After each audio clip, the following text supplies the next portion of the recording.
Finally, we get into My Pipeline, which is one of the most practical parts of the student side. This is where the student sees exactly where they are in the real process beyond just selecting courses. At a glance, they can understand what stage they're in and what still needs to happen next. That makes the platform feel structured because the students are not just completing pages, they're actually moving through an actual journey.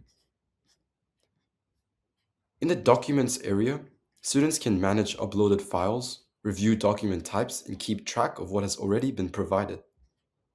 This becomes especially useful once the process gets more detailed, because everything is centralized and easier to review.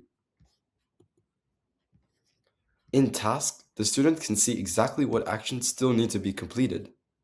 These are clear, practical next steps, which helps maintain momentum and reduces the chance of delays. In Notes, the important case information can stay connected to the student's journey. That helps keep communication and context organized rather than scattered. And in Payments, students can track payment related actions and stay clear on what has been paid, what still needs attention, and what records may need to be uploaded. This is especially useful during the later stages of the process where clarity matters the most.